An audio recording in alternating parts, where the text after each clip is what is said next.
சட்டக்கடை நேயர்கள் அனைவருக்கும் வணக்கம். நாம் இன்று பார்க்கக்கூடிய சட்ட தலைப்பு என்னன்னு பார்த்தீங்கன்னா, உரிமையியல் நடைமுறை சட்டம் ஆர்டர் 9 ரூல் 9.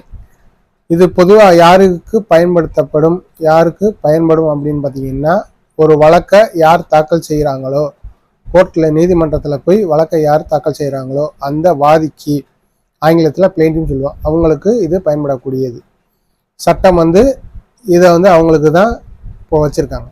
அது என்னன்னா, பொதுவாக ஒரு வழக்கை தாக்கல் செய்கிறாங்க.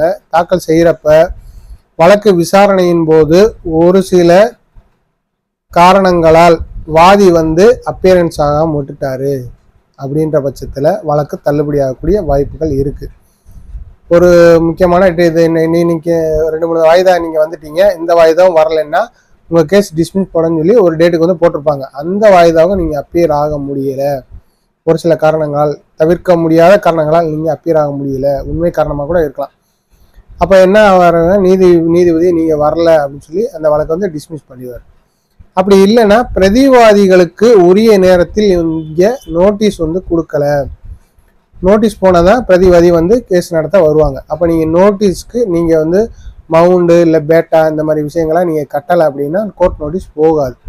ப்ரைவேட் நோட்டீஸும் நீங்கள் எடுக்கலை அப்படின்ற பட்சத்தில் என்ன ஆகும்னா, நீங்கள் ஸ்டெப்ஸ் எடுக்கலை அப்படின்னு சொல்லி டிஸ்மிஸ் ஃபார் டிஃபால்ட் அப்படின்னு சொல்லி டிஸ்மிஸ் பண்ணிக்கக்கூடிய வாய்ப்பு இருக்குது. வழக்குகள் உங்களுடைய வாதியின் தவறுக்காக கூட டிஸ்மிஸ் பண்ணலாம். இந்த மாதிரி ஸ்டெப்ஸ் எடுக்காத டிஸ்மிஸ் ஆகலாம். அப்படின்ற பட்சத்தில் நீங்கள் என்ன பண்ணணும்னா, தவறுகைக்காய் டிஸ்மிஸ் பண்ணிட்டாங்க அப்படின்னா நீங்கள் உடனே என்ன பண்ணணும், முக்கியமான விஷயம் இது, ஆர்டர் 9 ரூல் 9 சொல்லி ஒரு பெட்டிஷன் இருக்குது, ஒரு ஐஏ இடைக்கால மனுன்னு சொல்லுவாங்க. நீங்கள் இந்த மாதிரி விஷயங்கள் உங்களால் பண்ணுறதுக்கு 95% வாய்ப்புகள் கம்மி. அதனால் எப்பயுமே ஒரு வழக்கு நடத்துறீங்க அப்படின்னா உரிய வழக்கறிஞர் அணுகி தான் நீங்கள் இந்த மாதிரியெல்லாம் செய்யணும். அதனால் எப்பயுமே நீங்கள் வக்காலத்து போட்ட உடனே, சப்போஸ் நீங்கள் கேஸை நீங்கள் ஃபைல் பண்ண உடனே உங்களுக்காண்டி நீங்கள் என்ன பண்ணணும், ஒரு வழக்கறிஞரை கண்டிப்பான முறையில் வைக்கணும். அதே மாதிரி அந்த வழக்கறிஞர் அந்த கேஸை ஃபாலோ பண்ணுறாங்களா அப்படின்னு சொல்லி செக் பண்ணிக்கிட்டே இருக்கணும். சார் இன்னைக்கு சார் ஹியரிங் வருது அப்படின்னு சொல்லி கேஸை ஃபாலோ பண்ணணும். கேஸை போட்டால் மட்டும் பத்தாது, ஃபாலோ பண்ணணும். ரெண்டாவது, அவங்க சப்போஸ் வாய்தா ஃபீஸ் வாங்குறவங்களா அந்த ஃபீஸை நீங்கள் கொடுத்து தான் நீங்கள் நடத்துகிற மாதிரி இருக்கும். ஏன்னா வழக்கு செலவுங்க கண்டிப்பாக இல்லாமலாம் இருக்கவே இருக்காது. அவங்க ஒரு ஜூனியர்ஸ் வச்சுப்பாங்க, அவங்களுக்கு சப்போஸ் எக்ஸ்பென்ஸ் கொடுக்குற மாதிரி இருக்கும். ஒரு நீதிமன்றத்துக்கு உங்கள் 2 வீலருக்கு போகிற மாதிரி இருக்கும், அதுக்கு பெட்ரோல் அலவன்ஸ் இந்த மாதிரி அவங்க போய் நிற்கணும். இந்த மாதிரி அவங்களுக்கு அலவன்ஸ் எல்லாம் இருக்குன்னா அப்படின்னா கண்டிப்பான முறையில் ஏதாவது ஒரு செலவீனங்கள் இருக்கும். அப்போ நீங்கள் அது கொடுக்காத பட்சத்தில் கூட இந்த மாதிரி மிஸ் அண்டர்ஸ்டாண்டிங் மூலியமாக கூட அவங்க அப்பியர் ஆகாமல் போகிற கூட வாய்ப்பு இருக்குது. அப்போ அந்த மாதிரி விஷயங்கள்லாம் நீங்கள் ஃபாலோ பண்ணிக்கிட்டே இருந்தீங்கன்னா தான் உங்கள் வழக்கு தள்ளுபடி ஆகாமல் நடந்துக்கிட்டே இருக்கும். சப்போஸ் இந்த மாதிரி நடந்துருச்சு, தவறுக்காக தள்ளுபடி ஆயிடுச்சுன்னா உங்கள் வழக்கறிஞரை அணுகி நீங்கள் சப்போஸ் அது வரைக்கும் நீங்கள் வக்காலத்து கூட போகாமல் இருந்தால் ஒரு வக்காலத்து போட்டு திருப்பி அந்த வித்தின் 30 டேஸ்க்குள்ளே, அந்த 30 நாளைகளுக்குள்ளே உங்களோட வழக்கு எப்போது உங்களுடைய தவறுகைக்காக தள்ளுபடி ஆகுதோ அதுலேருந்து 30 நாளைக்குள்ளே நீங்கள் என்ன பண்ணணும்னா, இது உரிமையியல் நடைமுறை சட்டப்படி என்னன்னு ஆணை அதாவது ஆர்டர் 9 ரூல் 9 படி என்ன பண்ணணும்னா ஒரு ஐஏ இடைக்கால மனு ஒன்று போடணும். இது எதுக்கு போடுறதுன்னு கேட்டிங்கன்னா, நீங்கள் அந்த வழக்கு தள்ளுபடி ஆச்சு இல்லை, அதை மீட் எடுக்கிறதுக்காண்டி போடுறது, ரெஸ்டோர் பண்ணுறதுக்காண்டி போடுது. இந்த மாதிரி இந்த ஐஏவை நீங்கள் போட்டிங்கன்னா என்ன ஆகும்னு கேட்டிங்கன்னா, அது ஹியரிங்க்கு எடுத்துக்கொள்ளப்படும். ஹியரிங்க்கு நம்பராகி வரும். வந்தவொடனே நீங்கள் திருப்பி நீங்களே போய் அப்பியர் ஆகி அதாவது நீதிபதி என்ன எதிர்பார்க்குறாங்க, நீதிபதிகளுக்கு என்ன நம்ம சொன்னால் அவங்க ஏற்றுக்கூடிய மாதிரி இருக்கும் அப்படின்றது யாருக்கு தெரியும்னா வழக்கறிஞர்களுக்கு தான் தெரியும். ஏன்னா ரெகுலர் ப்ராக்டிஸ் அவங்க தான் பண்ணிக்கிட்டு இருக்காங்க. நீதிபதிக்கு இப்படி பேசினா சாட்டிஸ்ஃபை ஆவாங்க, டக்குன்னு சொல்கிற காரணங்கள் சரியாக இருக்குது, ஏற்றுக்குவாங்க அப்படின்றது வழக்கறிஞர்களுக்கு மட்டும்தான் தெரியும். பர்சனுக்கு, அதாவது பார்ட்டிக்கு தெரியாது, கிளைண்ட்ஸுக்கு தெரிய வாய்ப்பில்லை. அதனால் உரிய காரணங்களுக்கு அந்த மனுவை தயார் பண்ணணும் அப்படின்னா செலவினங்கள் ஆகும். அந்த செலவினங்களை நீங்கள் கொடுத்துட்றீங்க, அந்த ஐயாவும் அவர் ரெடி பண்ணார். உரிய காரணங்கள், அதாவது எனக்கு இந்த மாதிரி நான் வழக்கு வந்துக்கிட்டு இருக்கப்போ இன்றைக்கி தான் ஃபைனல் ஹியரிங் எனக்கு தெரியும், ஏற்கனவே 2-3 வாய்தா போட்டிருந்தீங்க, அந்த வாய்தாக்கு நான் வர முடியாது போச்சு, இந்த வாய்தா கண்டிப்பாக வரணும் அப்படின்னு சொல்லி என்னோட வழக்கறிஞர் சொல்லியிருந்தாங்க. பர்சனல் அப்பியரன்ஸ்க்கு போட்டிருந்தீங்க, வழக்கறிஞர் என்கிட்ட சொல்லியிருந்தது. நானும் வண்டியில் 2 வீலரில் வந்துக்கிட்டே இருந்தேன். வந்துக்கிட்டு இருக்கப்ப இந்த மாதிரி ஆக்சிடென்ட் ஆயிடுச்சு, என்னை ஹாஸ்பிட்டலில் சேர்த்துருந்தாங்க. ஒரு கட்ட வரல ஒரு ஃபிங்கரோ ஏதோ போயிடுச்சு, இல்லை காலில் கட் பண்ணிருந்தா இந்த மாதிரி ஸ்கேன்லாம் எடுத்து பார்த்தாங்க அப்படின்னா நீங்கள் இந்த மாதிரி மெடிக்கல் சர்டிஃபிகேட்ஸ் ஏதாச்சும் ஒன்று வச்சுருந்தீங்கன்னா அதையும் அதோட என்க்ளோஸ் பண்ணி இணைச்சி அந்த உரிய காரணங்கள்லாம் இந்த மாதிரி ஹியரிங்க்கு 2 நாளைக்கு முன்னாடி எனக்கு ஆக்சிடெண்ட் ஆயிடுச்சு, அந்த ஹியரிங் டேட் அப்போ என்னால் இந்த காரணத்தினால என்னால் அப்பியர் ஆக முடியல அப்படின்ற சரியான காரணங்களை நீங்கள் முன் வச்சிங்கன்னா என்ன ஆகுன்னா அந்த ஆர்டர் என்ரோல்மெண்ட் பெட்டிஷன் ஐஏ வந்து என்ன பண்ண ஏற்றுக்கொள்ளப்படும். இப்படி ஏற்றுக்கொள்ளப்பட்ட பிறகு என்ன பண்ணுன்னா உங்கள் வழக்கு வந்து மீட்டெடுக்கப்படும், நீங்கள் வழக்கை வந்து தொடர்ந்து நடத்தலாம். இது ஒன்று. அதுக்கப்புறம் சப்போஸ் நீங்கள் இந்த வித்தின் 30 டேஸுக்குள்ள நீங்கள் என்ன பண்ணணும்னா நீங்கள் வந்து அப்ளை பண்ணலை, அந்த ஆர்டர் என்ரோல்மெண்ட் பெட்டிஷன் போடலை அப்படிங்கன்னா அதுக்கப்புறம் ஒரு 35 நாள் 30 நாளைக்கு அப்புறம் ஒரு 5 நாள் கூடிடுச்சு, ஒரு 10 நாள் கூடிடுச்சு, ஒரு மாதம் கூடிடுச்சு, 30 நாளைக்கு பதிலாக 60 நாள் ஆயிடுச்சு, இல்லை ஒரு 90 நாள் ஆயிடுச்சு அப்படின்னா நீங்கள் என்ன பண்ணணும்னா செக்ஷன் 5 அதாவது பிரிவு 5 காலவரையறை சட்டம் அப்படின்னு சொல்லி லிமிடேஷன் ஆக்டில் செக்ஷன் 5ல் ஒரு அப்ளிகேஷன் போடலாம். அதுக்கு பேர் கண்டோன் டிலே பெட்டிஷன் சொல்லி போடுவோம். அதுவும் ஒரு இடைக்கால மனு. அந்த காலவரையறை சட்டம் பிரிவு 5 கீழே நீங்கள் அந்த மனுவை தாக்கல் செஞ்சு இதோட தாக்கல் செய்கிறோம். அந்த ஆர்டர் என்ரோல்மெண்ட் ஐஏ 1, அப்போ வந்து செக்ஷன் 5 ஐஏ 1, மொத்தம் 2 ஐஏ. இந்த 2 இடைக்கால மனுவும் நீங்கள் தாக்கல் செஞ்சீங்கன்னா அதுக்கும் உரிய காரணங்கள் இந்த மாதிரி காரணங்கள்லாம் இருந்து இந்த மாதிரி ஒரு 2 மாதமாக அதாவது வித்தின் 30 டேஸுக்குள்ளே நான் வந்து என்ன பண்ணணும், 30 நாளைக்குள்ளே நான் மனு செஞ்சுருக்கணும், மனு செய்ய முடியலை, என்ன காரணம்னு கேட்டிங்கன்னா அப்படின்னு சொல்லி நீதிமன்றத்துக்கு ஒரு விளக்கம், நீதிமன்றம் ஏற்றுக்கொள்ளக்கூடிய விளக்கமாக இருக்கும் பட்சத்தில் அது வந்து பரிசீலனைக்கு எடுத்துக்கொள்ளப்படும்.